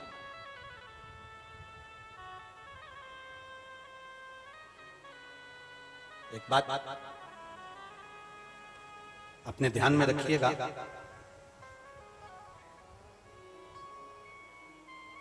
जब तक हम दूसरों से ईर्ष्या करते रहेंगे तब तक हमारी उन्नति नहीं हो सकती। क्या करते रहोगे? ईर्ष्या। अगर हम दूसरे से ईर्ष्या करते रहेंगे तो हमारी उन्नति नहीं हो सकती। निश्चित है। आप ईर्ष्या करना छोड़ दीजिए, आप वैभव और उन्नति की सीढ़ी पर चढ़ते चले जाएंगे, आपको कोई नहीं रोक पाएगा, कोई नहीं। एक गुड़िया दरवाजे पर बैठी थी, सामने से कपास की गाड़ी निकल कर गई, बहुत सारी कपास, बहुत सारी रुई उसमें भरी हुई थी।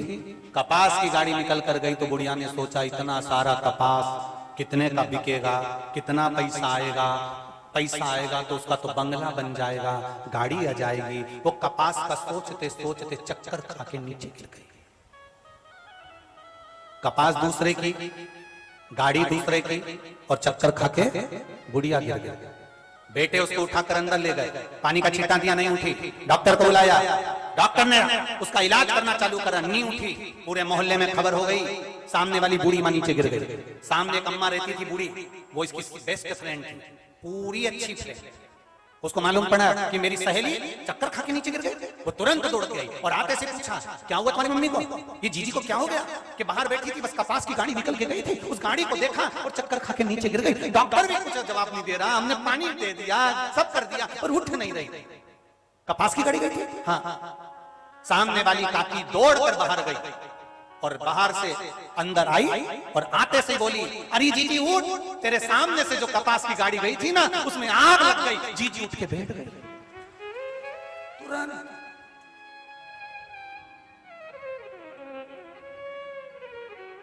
बच्चों ने पूछा, काकी आपने हमारी मम्मी को कैसे अच्छा कर दिया? कुछ नहीं बेटा, कुछ नहीं करा। वो कपास की गाड़ी दूसरे की थी, कितने में बिकेगा, कितना पैसा इकट्ठा हो रहा होगा, कितना धन आ रहा होगा, और करेगा क्या, इतना रुपया सोच सोच के चक्कर खा के नीचे गिर गई। ये ईर्ष्या अंदर इतनी जलन की भर गई, इतनी जलन की भर गई कि जैसे खाने से एसिडिटी होती है, वैसे ईर्ष्या से एसिडिटी हो गई और चक्कर खा के नीचे गिर गई। अब वो चक्कर जो खाई थी तो उसको बोलना तो पड़ेगा कि वो गाड़ी बर्बाद हो गई। कई लोग संसार में ऐसे हैं जो दूसरे का सुख नहीं देख सकते, वैभव नहीं देख सकते, वो बस आस लगा कर बैठे हैं, केवल आस लगा कर बैठे हैं। जैसे एक कौवा आस लगा कर बैठा होता है कि कब कुत्ता मरे और छींतड़ा नोचा जाए, ऐसे कई बैठे हैं तुम्हारे लिए आस लगाकर कि ये थोड़ा सा बड़ा अब कब गिरेगा और हम तैयारी करके बैठे हैं कि हमको इसको कैसे नोचना, हमें कैसे इसको चीथ से निकालना, इतना कैसे कमा रहे हैं, इतना कैसे आ रहा है, इतना वैभव कैसे बन रहा है, ऐसा कैसे बन गया, इतना धन कैसे आ गया। ये सब नोचना है, केवल नोचना है और कुछ नहीं। ईर्ष्या। शिव महापुराण की कथा कह रही, आग लगे बस्ती में, जम के बोलो जरा, अपन रहो मस्ती में। 3 सूत्रों का स्मरण करना, सारी समस्या का हल। और दूसरा, आग लगे बस्ती में अपन रहो, क्या किसको रोइए। जिंदगी के ये 3 सूत्र अपना के रख लो, 1 लोटा जल से समस्या मिटती रहेगी।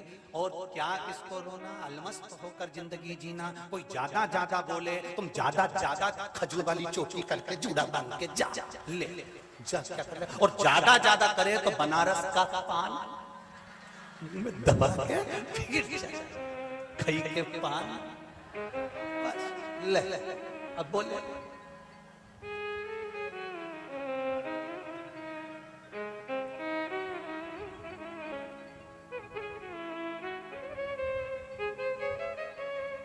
जितनी मस्त की जिंदगी जी सकते, अलमस्त मनुष्य का शरीर वापिस नहीं मिलेगा। 83,99,999 जीवन निकलने के बाद तब मनुष्य बने हो। इसको ऐसे ही मत गवा देना कि केवल खाया पिया एंजॉय, नहीं, खूब एंजॉय की जिंदगी जियो, खूब अच्छा खाओ, अच्छे से रहो, फुल जिंदगी एंजॉयमेंट जियो। और साथ में 1 लोटा जल शंकर जी के मंदिर में जाके चढ़ाओ। बस ये जिंदगी अलमस्त, और कोई मतलब नहीं है। बस भगवान की भक्ति जरूर करना। मनुष्य का जीवन मिला है, खूब बढ़िया खाओ पियो मौज करो अपनी जिंदगी। रोज तुम्हारी अगर पाचन क्रिया ठीक है तो रोज पोया हुआ गुलाब जामुन इमरती भजिया पकौड़ा खाओ, कौन मना करे। और ज्यादा कभी हफ्ते में 1 आध बार लिट्टी ने चोखा।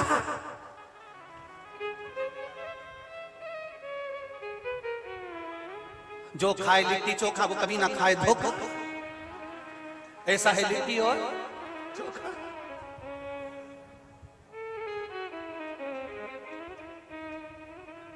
क्या सोचना। और जब मन हो जाए और लगे कि अब हमारे घर में कोई त्योहार आ रहा है तो ठेहुआ, क्या बोलते हैं ठेहुआ, वो मीठा आटे में गुड़ घोल के ठेहुआ। हाँ जो भी हो, तुम काशी वाले समझ गए ना, वो सहजता नहीं। अपने जीवन को मस्त जियो ना, हमें ईर्ष्या देखना है, ना हमें निंदा करना है, ना हमें बुराई करना है। और जो करे अपनी मस्ती में, अपने आनंद में। श्री शिवाय नमस्तुभ्यं, श्री शिवाय नमस्तुभ्यं। भगवान की भक्ति को धारा करो। विदल उत्तल माता पार्वती के सुंदर स्वरूप को देखकर आसक्त हुए पार्वती जी ने कुंदूक उठाकर प्रहार करा। और कुंदुक उठाकर जब प्रहार करा तो वो विदल उत्पल का अंत तो हो गया, पर कुंदुक मेरे बाबा देवादिदेव महादेव के चरणों में जाकर गिर गया। शिव जी का नाम कुंदकेश्वर पड़ा। क्या नाम पड़ा? कुंदकेश्वर।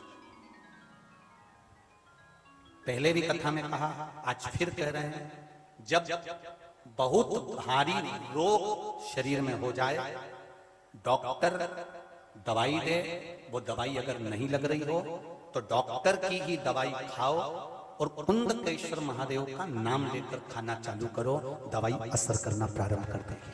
निश्चित ऐसा नहीं है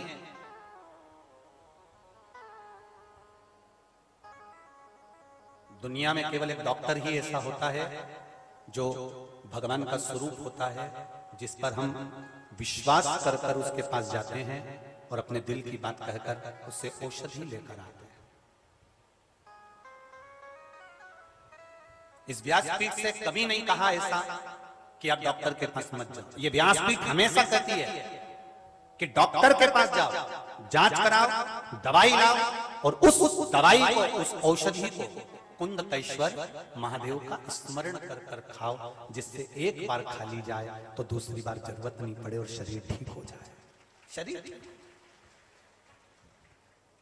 दवा के साथ में दुआ की भी जरूरत पड़ती है, इसलिए एक लोटा जल शिव जी को रोज चढ़ाओ, थोड़ा सा आचमन करने के लिए लेकर आओ, बेलपत्री चढ़ाओ।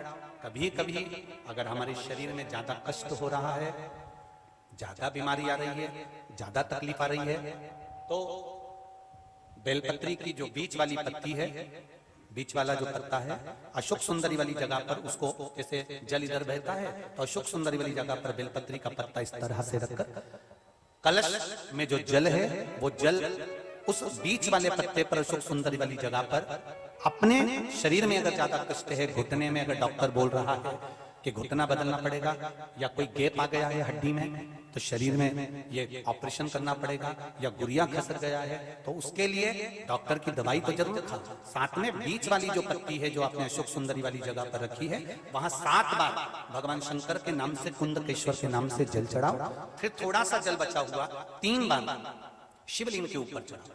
उसी पानी में से थोड़ा सा आचमन जितना पानी कलश में लेकर आ जाओ या कटोरी में लेकर आ जाओ, उसको दिन भर में 3 बार पीना प्रारंभ करो कुंदकेश्वर महादेव के नाम से, और फिर 15 दिन बाद जांच कराओ। बाबा चाहेगा ऑपरेशन की जरूरत नहीं पड़ेगी।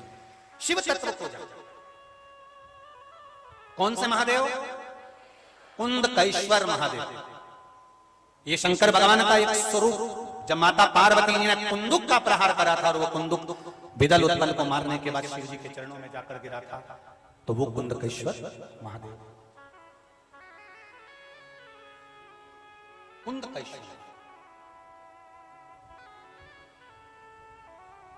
कभी मौका मिले, आप एक दूसरे के संपर्क में जब आए, एक दूसरे से जब मिलना होता है, तो एक बार मुख से दिन भर में प्रयास करा करो, 1 बार 2 बार आपके मुख से श्री शिवाय नमस्तुभ्यम निकल जाए। इतना प्रयास जरूर करना। मंदिर विश्वनाथ के दर्शन कर रहे हो, बहुत सारे लोग दर्शन कर रहे हैं, एक बार जमकर चिल्लाकर बोली देना कि श्री शिवाय नमस्तुभ्यम। काल भैरव का दर्शन कर रहे हैं, देवी का दर्शन कर रहे हैं, किसी शंकर मंदिर का दर्शन कर रहे हैं, एक बार जम के आवाज लगाकर कहना। उसका कारण है अपने भीतर की जो काम, लोभ, आसक्ति, वासना, तृष्णा, कोई पाप कर्म हमारे जीवन में हमारे द्वारा कोई पाप। ऐसा नहीं कि संसार में कोई व्यक्ति ऐसा हो गया जिससे पाप नहीं होता। श्रीमद् भागवत कहती है 4 स्थान पर हर व्यक्ति से पाप होता है। पहला, झाड़ू लगाते समय छोटे छोटे जीव मर जाते हैं, पाप हो जाता है। अग्नि जलाते समय पतंगे जल जाते हैं, पाप माथे चढ़ जाता है। नहाते समय, कपड़ा धोते समय, स्नान करते समय, बर्तन मांजते समय छोटे छोटे जीव मर जाते हैं, अपने को नहीं दिखते, पाप माथे चढ़ जाता है। चौथा, घर से जाते समय अपने पांव के नीचे, चप्पल के नीचे छोटे छोटे जीव मर जाते हैं, पाप माथे चढ़ जाता है। 4 स्थान पर हर व्यक्ति से पाप होता है, चाहे कोई भी। ये पाप की गठरिया उसके मस्तक पर बंधी रहती है।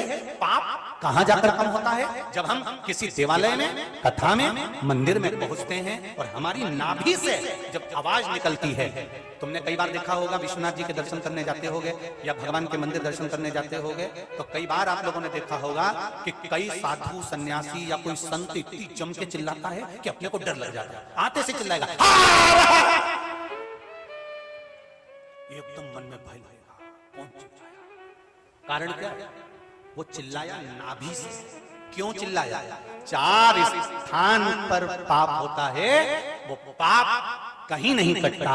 मरने से पहले उस पाप को अगर काटना है तो या तो शिव महापुराण की कथा में जाकर या शंकर के मंदिर में जाकर जम के बाबा को पुकार लो, कट जाता।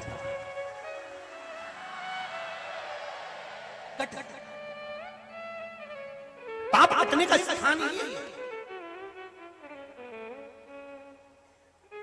हाँ, कोई लोग अगर हो सकता है कि कोई चीज को पाने के लिए, जैसे महाराज जी कथा करने गए तो कथा में जाकर उन्होंने गांव के लोगों से कहा हमको यहाँ कथा करना है साहब, हमको यहाँ कथा करना है। तो क्या हमारे यहाँ कोई कथा मता नहीं सुनता? नहीं साहब, मेरे को तो कथा करना है, आप तो कथा करवा। तो उन्होंने कहा ठीक है। सरपंच साहब ने कहा ठीक है, मैं कथा करवा देता हूँ। तो क्या बिछाने के लिए कुछ नहीं, सरपंच साहब ने अपना कोई वस्त्र था नीचे बिछाया और गाँव के लोग कथा सुनने के लिए आ गए। थोड़ी देर बाद गाँव के लोगों का मन कथा में लगा नहीं, सब उठ के चले गए। पंडित जी ने आंख खोल कर देखा तो कोई नहीं था, सब 50 लोग बैठे थे, सब चले गए, अकेला सरपंच बैठे हुए। तो सरपंच साहब को देखा तो पटेल साहब से कहा, पटेल साहब सब चले गए, तुम नहीं गए? पटेल साहब बोले कि गुरुजी मैं तो कब का चले जाता, पर मेरी धोती पे तो तुम बैठे हो। तो ऐसे भी है कि वो धोती के चक्कर में बैठे हैं कि भाई धोती अपनी फंसी। शिव के द्वार पर जाना, शिव महापुराण में जाना, एक बार दिल से नाभि से कहना श्री शिवाय, हर हर नमः शिवाय। दिल से कह दो उसका नाम का उच्चारण, उसके दिल से, ये नाभि कोश से निकल जाता है।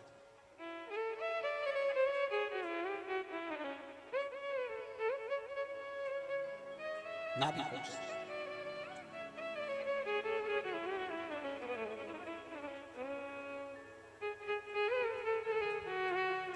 महाराज कथा कर रही, आगे वर्णन आया। शिव जी के नेत्र बंद करने से एक पुत्र का जन्म हुआ जिसका नाम अंधकासुर था। पार्वती मैया ने इसको गोदी में लिया, अपना पुत्र माना, अपना।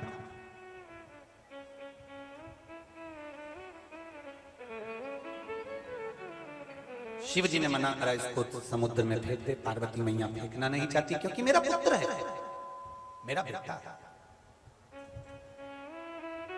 केवल एक माँ ऐसी होती है, बेटा कपूत से कपूत भी हो जाए तो भी माँ अपने बच्चे के लिए कभी गलत नहीं सोचती। केवल माँ।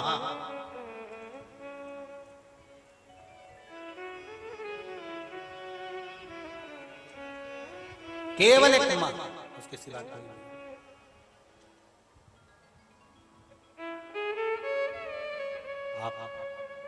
बेटा अब शब्द भी बोल देता है, आड़ा टेढ़ा भी बोल देता है, कुछ गलत भी बोल देता है, तो भी माँ उसके लिए कभी गलत नहीं सोचती।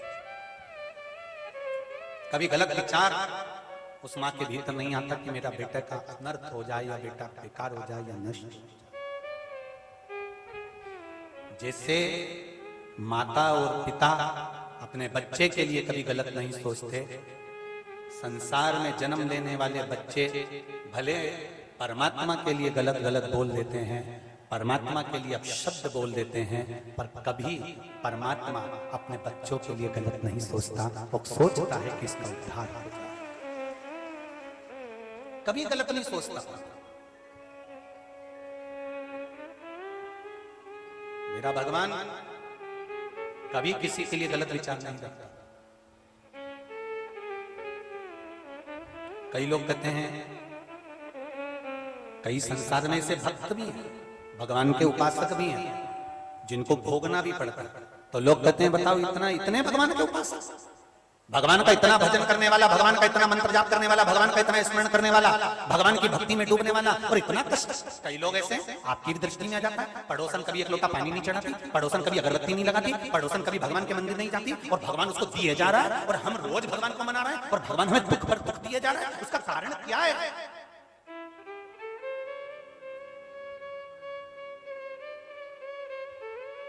कारण क्या है?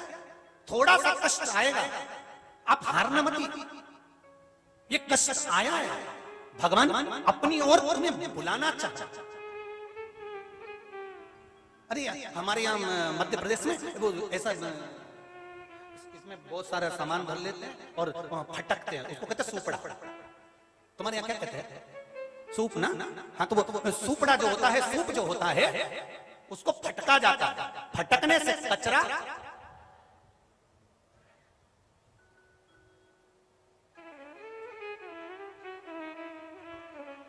चलनी में और सूपड़े में, ये सूप में और चलनी में अंतर है। पहले के जमाने में केवल कचरा साफ करने के लिए सूपड़ा ही चलता था। बोलो सही है गलत है? ये चलनी नहीं चलती थी। पहले के जमाने में केवल सूपड़ा चलता था, सूप चलता था, जिससे कचरा फटक दिया जाता था, कचरा बाहर हो जाता था। आज के जमाने में वो चलनी चल गई, क्योंकि जल्दी काम चाहिए ना तुम लोगों को, थोड़ा तो जल्दी से निकाल कर। चलनी में और सूप में एक अंतर है। जो पुराने जमाने के लोग थे, उन्होंने चलनी का निर्माण नहीं करा, उन्होंने सूप का निर्माण करा। क्यों?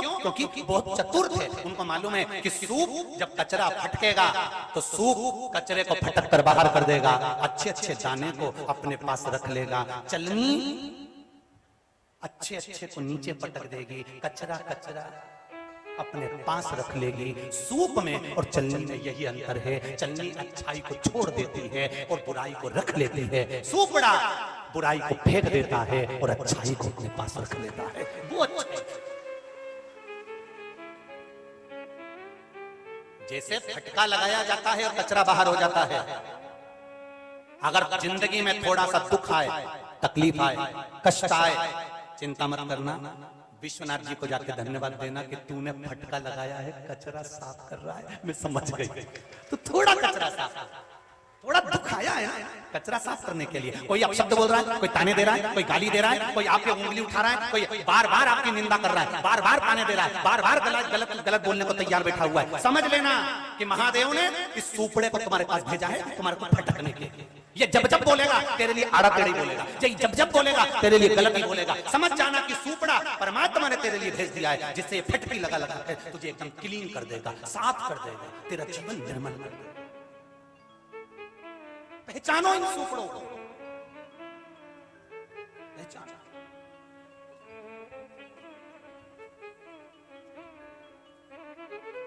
मेरे भोले तेरा सहारा है, मेरी नैया का तू किनारा है। इसके सिवा कोई साधन नहीं। हमारा परमात्मा हमारा हो जाए, उसका चरणारविंद का सुख हमको मिल जाए। एक लोटा जल जब हम शिव को चढ़ाने के लिए जाएं, घर से जल लेकर जाओ, घर से जल भर कर लेकर जाओ, और पास में अगर गंगा जल हो तो गंगा जल भर कर लेकर जाओ, मना नहीं। पर घर से आप इसलिए जल लेकर जाना क्योंकि घर में 3 दोष होते हैं। पहला पितृदोष, दूसरा कालसर्प दोष, तीसरा वास्तु दोष। प्रत्येक घर में होता है। चाहे तुम किसी वास्तु शास्त्री को बुला लेना, वो तुम्हारा घर देखकर बोलेगा यहाँ से बाथरूम तोड़ो, यहाँ बनाओ, यहाँ से सीढ़ी वहां बनाओ, कितना भी वीआईपी मकान बना लो, पर थोड़ी ना थोड़ी गड़बड़ी हो जाती है। वास्तु दोष, पितृदोष, कालसर्प दोष, ये 3 दोष प्रत्येक मनुष्य के घर में होते हैं। प्रत्येक मनुष्य के घर में।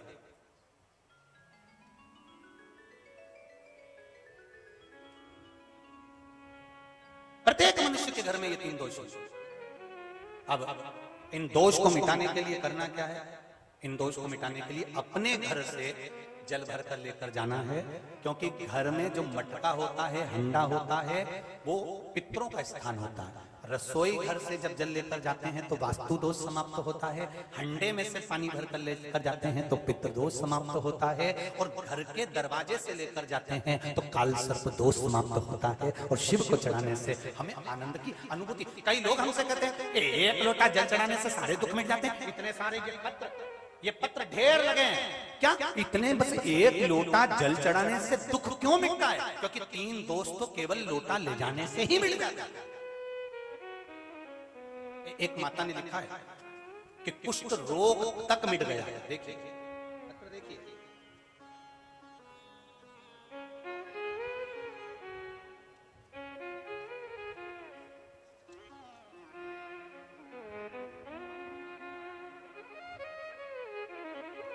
लाइन लिखी है, तेरा ही दिया मैंने खाया पिया है, तेरा शुक्रिया है, तेरा शुक्रिया है। नाम हर्ष साहू, जेतपुरा बड़ी बाजार वाराणसी से हूँ। गुरुजी क्या वर्णन करूं, एक लोटे जल का उसमें पूछे कि बाबा ने हमें क्या नहीं दिया है। जब से एक लोटा जल चढ़ाना प्रारंभ किया है तब से मेरा सारा दुख कष्ट बाबा ने हर लिया है। अशोक सुंदरी पर लाल चंदन पीला चंदन लगाकर चढ़ाने से क्या फायदा होता है गुरुजी, कुष्ठ रोग तक बाबा मुक्त कर देते हैं। मेरा सारा रोग बाबा ने हर लिया गुरुदेव, जो दवाइयां असर नहीं कर पाई वो बाबा ने कर दिया गुरुजी। मेरा जीवन सवार दिया। जिसने पत्र लिखा हो वो हाथ हिलाइएगा। आप ही ने लिखा, श्री शिवाय नमस्तुभ्यम। बाबा ने मेरा रोग हर लिया गुरुदेव। जीवन था नारी का, कैसे मेरे बाबा ने मेरा साथ दिया है, ये मैं क्या वर्णन करूं। उसमें लिखा है सारी दवाइयां फेल है और एक लोटा जल अग्रहण्य है। ये बेटी लिख रही है, इतना बड़ा रोग मेरा बाबा ने मिटा दिया गुरुदेव केवल लाल चंदन का प्रयोग करने से। बैठो बैठो, श्री शिवाय नमस्ते। ये शंभु, ये शिव है, ये शंकर, ये औघड़ी। आप दिल से उसको रिझा लीजिए, दिल से, बस दिल से कहो कि मैं शिव का हूं और शिव मेरे हैं। बचना केवल, दुनिया के लोग जब निंदा करें तो पलट कर एक जवाब जरूर दे देना कि अपने माता पिता का स्मरण जरूर करिएगा कि आप किसकी संतान है। गलत ना तो बोलो और गलत ना सुनो। केवल कभी जिंदगी में ना शिव पुराण की निंदा, ना शंकर की निंदा, ना शिव का। केवल ब्रह्मा जी के मुख से, देवर्षि नारद के मुख से नारद जी ने केवल भगवान विष्णु से इतना सा कहा था। क्या कहा था भगवान विष्णु से कि हे नारायण, जिस कामदेव को शंकर भगवान नहीं जीत पाए उसको देवर्षि नारद ने जीता है। ये देवर्षि नारद ने भगवान विष्णु से कह दिया था। तो भगवान विष्णु के बैकुंठ में अश्रु गिर गए थे। बैकुंठ में भगवान विष्णु के अश्रु गिर रहे थे। पूछा क्यों? लक्ष्मी जी पूछ रही, नारायण आप रो रहे हो, आप रो रहे हो। भगवान विष्णु ने कहा, लक्ष्मी ये देवर्षि नारद ने तो निंदा कर दी और मैंने सुन ली, उसका दोष मुझे लग गया। निंदा कोई कर रहा है शंकर की, शिव की, शिव पुराण की, तो उसको या तो रोक दो, नहीं रुके तो वहां से फिर डिलीट हो जाओ। अपने को बोलना ही नहीं, उसको शब्द ही नहीं कहना। निंदा कर दी लक्ष्मी, इस नारद ने निंदा कर दी, तो उससे होगा क्या? निंदा से कुछ होता है क्या? भगवान विष्णु ने कहा, लक्ष्मी तू यही तो नहीं जानती, देवर्षि नारद ने शंकर जी की निंदा करी है तो देवर्षि नारद ने जिस मुख से निंदा करी है इसको बंदर का मुंह लगेगा, और मैंने जिस मुख से सुनी है मुझे घोड़े का मुंह लगेगा, मुझे घोड़े का मुंह लगेगा। लक्ष्मी जी ने कहा, घोड़े का मुंह? हाँ, क्योंकि मैंने निंदा सुनी है। अगर निंदा सुनी है तो एक बार मुझे पशु का मुख लगना ही पड़ेगा। और भगवान विष्णु का हयग्रीव अवतार हुआ, घोड़े का मुंह लगा केवल निंदा सुनने के कारण। केवल निंदा। कोई आड़ा टेढ़ा बोले आप उसको पलट कर जवाब दो, कोई अपशब्द बोले एक बार तड़क कर जवाब दे दो, जोरदार जवाब दो, भले कोई बोले। और अगर नहीं बोलते मने तो वहां से हट जाओ। निंदा सुनना नहीं, निंदा करना नहीं। और हम निंदा सुनने के लिए पैदा नहीं हुए हैं। हमारा मनुष्य की योनि निंदा सुनने के लिए नहीं मिली है। ये मनुष्य की योनि 83,99,999 योनि काटने के बाद ये मनुष्य की देह मिली है केवल शिव का नाम जाप करने के लिए। श्री शिवाय नमस्तुभ्यम बोलो, बड़ी मुश्किल से मिली। कैसे कमा दें इसको, कैसे उलझनों में उलझ जाए इसको। भजा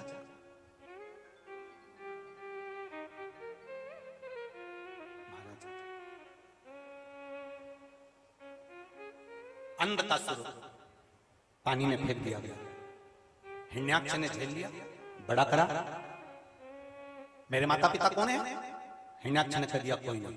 समुद्र में बहकर आया था, मैंने पकड़ लिया था। कोई माता नहीं, कोई पिता नहीं। हिरण्याक्ष का संगार वराह भगवान ने कर दिया। अंधकासुर ने अपने दूतों से कहा कि मेरे को तप करना है, तप करने अंधकासुर बैठा। भगवान ब्रह्मा जी से वर मांगा कि मुझे वर दो, मैं कभी मरूं ना। ब्रह्मा जी ने कहा ऐसा कभी नहीं हो सकता कि तू मरेगा नहीं, मरना तो पड़ेगा।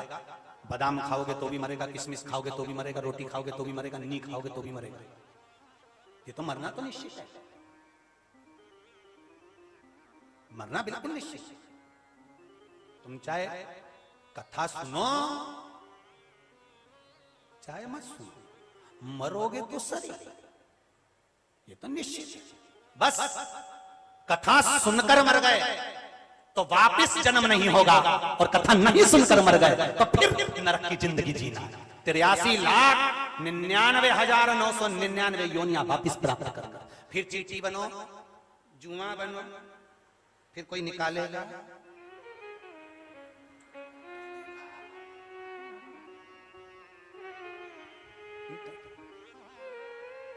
ये योनियां प्राप्त करना है।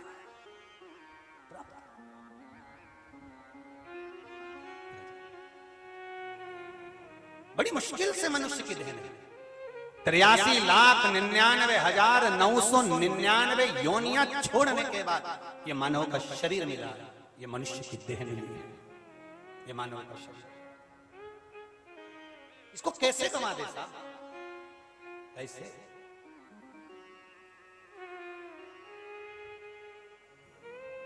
यहां दम दम में होती है पूजा, सर झुकाने की फुर्सत नहीं।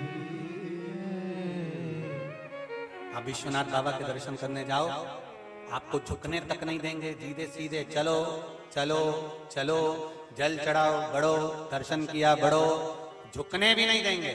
क्यों? यहाँ दम दम में होती है 21,600 श्वास जो भगवान शिव ने हमको दी है। 3.5 करोड़ रोम छिद्र जो परमात्मा ने दिए हैं, ये केवल हर श्वास में भजन करने के लिए, पूजन करने के लिए दिए हैं। जब तुम्हारी श्वास भजन कर रही है, तुम केवल शंकर का दर्शन करो, उसका चिंतन करो, दर्शन चिंतन स्मरण कर कर जाओगे, कल्याण निश्चित हो जाएगा। जरूर निश्चित। बड़ी मुश्किल से 83,99,999 योनियां त्यागने के बाद 84 लाखवीं योनि मनुष्य देह की, और बड़ी मुश्किल से अगर हम इसको यूं ही गमा दे तो हमारा जीवन बेकार। फिर इस मनुष्य देह का मतलब ही क्या? फिर इस मानव शरीर का क्या मतलब?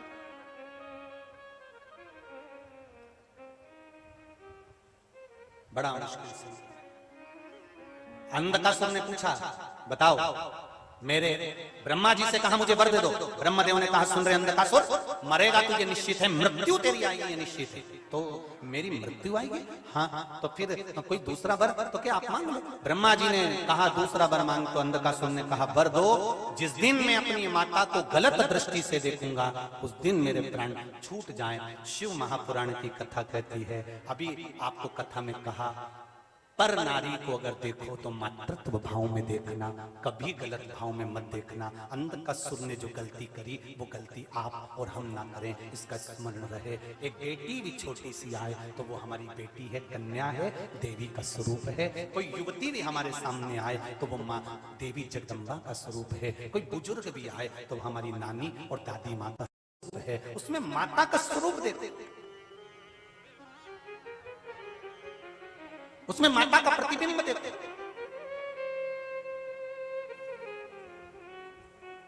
हम माता का स्वरूप देखेंगे, माता का प्रतिबिंब देखेंगे तो जीवन का एक सुख हमें अपने आप प्राप्त हो जाएगा। अंधकासुर ने वर मांगा, जिस दिन मैं अपनी माता को गलत दृष्टि से देखूंगा उस दिन मेरे प्राण जाना चाहिए। और अंधकासुर ने आकर कह दिया मुझे शादी करना है, विवाह करना है, दुनिया की सबसे सुंदर स्त्री का नाम बताओ। तो जो दुनिया की सबसे सुंदर स्त्री थी माता पार्वती, उसको तो भगवान शिव ले गए, शंकर जी के साथ उसका विवाह होगा, भगवान भोलेनाथ के साथ। हाँ, तो शिव जी तो बूढ़े, उनकी तो उम्र का ठिकाना ही नहीं। लोग भजन में भी गाते कि शिव तो ठहरे कैलाशी, हरि गोरा पछताओगे, बूढ़े जोगी के संग में तुम कैसे रहे। लोग कहते हैं इनकी उम्र का क्या ठिकाना। कितने युग निकल गए, ना जाने कितने सतयुग, कितने त्रेता, कितने द्वापर, कितने कलयुग, और काशी वालों तुम्हें तो प्रसन्न होना चाहिए, देवाधिदेव महादेव को बारंबार दंडवत करना चाहिए कि ये काशी की वो धरा है जिसने ना जाने कितने सतयुग देखे हैं, ना जाने कितने त्रेता, कितने द्वापर और कितने कलयुग देखे हैं, और काशी वैसे की वैसी है, आज भी वैसी। ये देवाधिदेव महादेव की कृपा से अपने जैसे ना जाने कितने आ गए, कितने चले गए, पर काशी वहीं की वहीं रह गई, वहीं की वहीं, उसको कोई नष्ट नहीं कर सकता।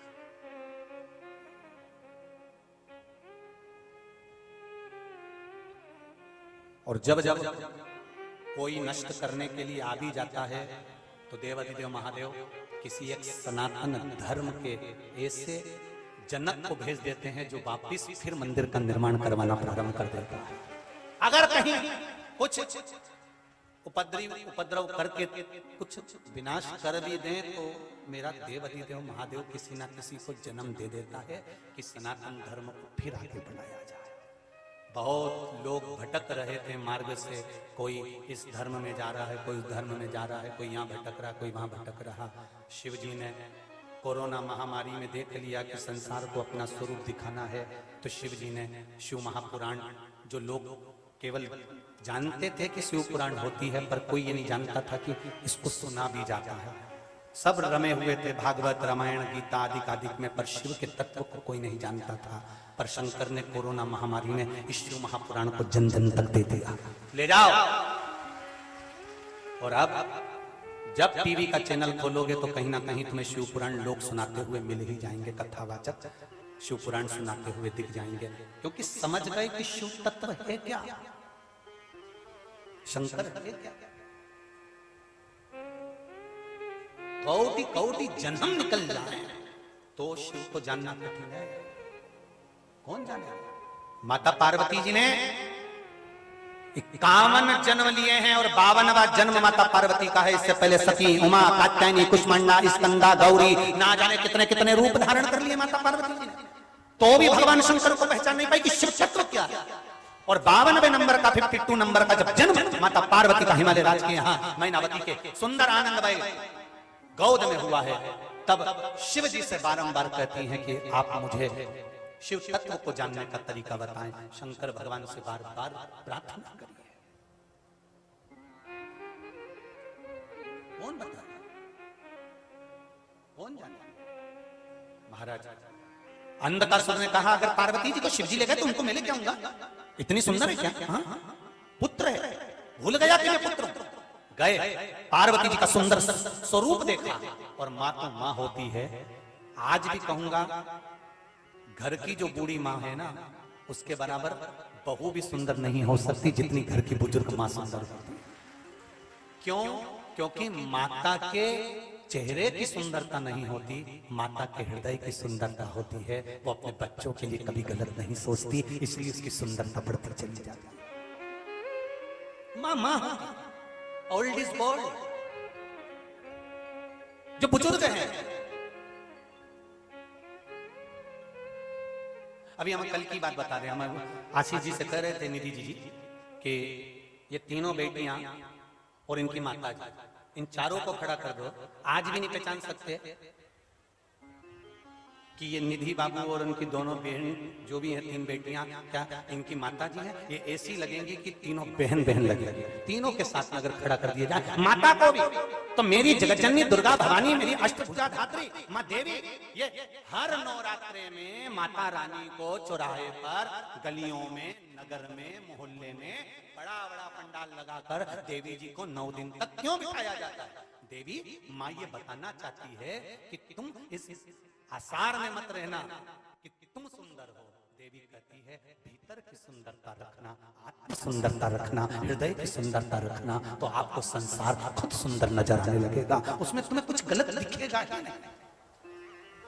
चोर को चोर नजर आता है, साहूकार को साहूकार नजर आता है, ईमानदार को ईमानदार नजर आता है, धर्मात्मा को धर्मात्मा नजर आता है, पुण्यात्मा को पुण्यात्मा नजर आता है। जिस कलर का चश्मा लगाओगे सामने वाला व्यक्ति वैसा नजर आता है। काला लगाओगे काला दिखेगा, पीला लगाओगे पीला दिखेगा, नीला लगाओगे नीला दिखेगा। आपकी दृष्टि जैसी होगी सामने वाला व्यक्ति वैसा नजर आएगा। महाराज दुर्योधन को हस्तिनापुर में कोई अच्छा नहीं मिला था और युधिष्ठिर को हस्तिनापुर में कोई बुरा नहीं मिला था, क्योंकि वो हर एक में अच्छाई देखता था और वो हर एक में बुराई देखता था। आपकी दृष्टि क्या क्या है? आप आपकी दृष्टि क्या वर्णन कर रही है, उससे पता चल जाता है कि वो सुंदरता कैसी है। आप क्या निकाल रहे हो, उससे पता चल जाता है कि आपकी सुंदरता कैसी है। समुद्र में दो तरह के लोग जाते हैं, एक मोती ढूंढने के लिए जाता है, एक मछली ढूंढने के लिए जाता है।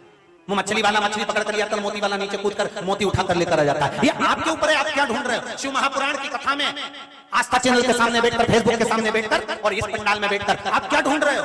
कहीं मछली तो नहीं ढूंढ रहे कि बुराई ढूंढना है हमको। अच्छा ढूंढने का प्रयास करो कि इसमें मोती पड़ा हुआ है, मेरा शिव समाहित है, मेरा शंकर डूबा हुआ है, उस शिव को मुझे निकालना है और भीतर ले जाकर उस परमात्मा के अंतिम बिंदु तक मुझे पहुंचना है, उसकी शरणागति तक पहुंचना है। वो बिंदु को हमें ढूंढना, वो मोती को हमें ढूंढना।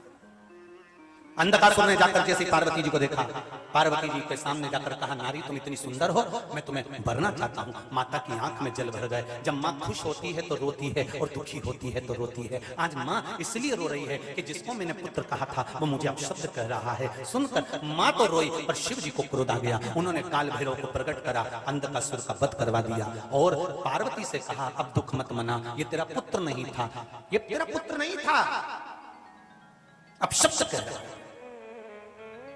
आया समय बीता, गणेश जी महाराज का विवाह रिद्धि सिद्धि के साथ पक्का किया।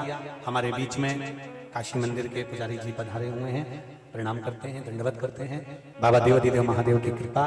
और आज कथा का छठा दिन था। कल कथा यही समय 1 बजे से, जम के बोलो, 1 बजे से 4 बजे तक होगी। कल विराम दिवस है। जितने लोग रह गए हैं कथा को छोड़ना मती, हमारे यहाँ का नियम है।